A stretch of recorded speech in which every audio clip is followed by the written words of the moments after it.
legislature is House District 72. Barry Short has filed in the race. Barry. Thank you.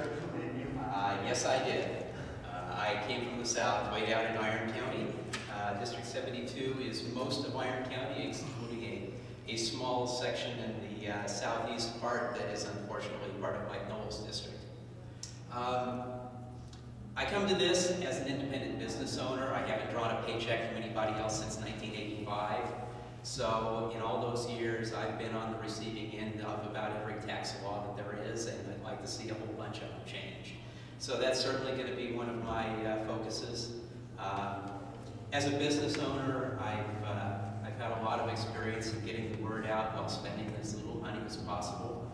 I'm a guy who can take a quarter and make George Washington cry, and I think that's an attitude that needs to be taken to heart by our legislature, because they have no idea how to do that.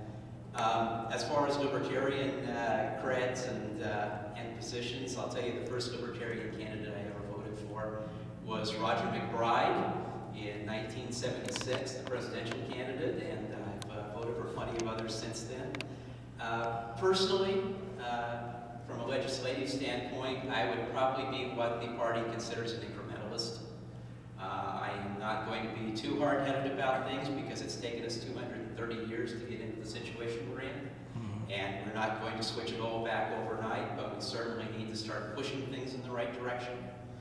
A couple of things in specific that I'd like to talk about or hope to focus on.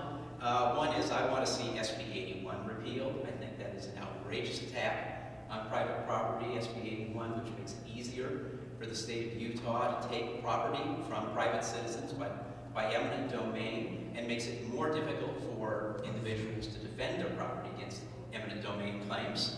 The other thing that I think really needs to be addressed is the ABC. It's absurd. We all know it's absurd. And while I'd certainly like to see it abolished, I, at the very minimum, like to see our state liquor stores run as if they were actual businesses.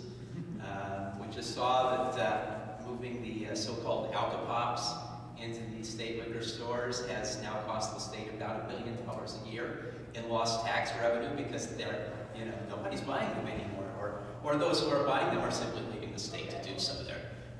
We're down there in Cedar City. I can tell you that Lee's Liquor Store down in Mesquite is a definite destination of many southern Utahns. Basically, I want to look at all of this as the point of, I'd like as much of the state's activities to be turned over to local authority as possible.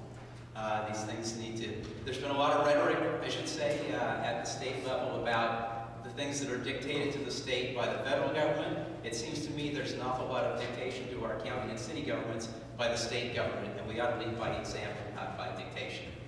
I do want to say just a couple things real briefly about my opponent and my race. It is just a two-person race, myself and the Republican incumbent. He's just finishing up his first term, and he simply rubber-stamped whatever the Republican leadership told him to do. We might as well have spent $6 and gone to Staples and sent a rubber stamp to the legislature instead of him. And of course, he concluded his first term of office by standing with the majority and applauding a child molester. And I do intend to make that a campaign issue because there are a lot of people in my district that are pretty disgusted by that. So that's where I stand. Thank you all very much. And I'll entertain a motion to nominate Barry Short as party's candidate for House District 72. All hear that motion? Any second to that motion? Second. Any discussion to that motion? Seeing none, I will call the question. All in favor of nominating Barry Short as party candidate for House District 72, signify by saying aye. Aye. All opposed, say nay. And that I just don't know if I was waiting for something. Barry, congratulations. You're our party's nominee for House District 72.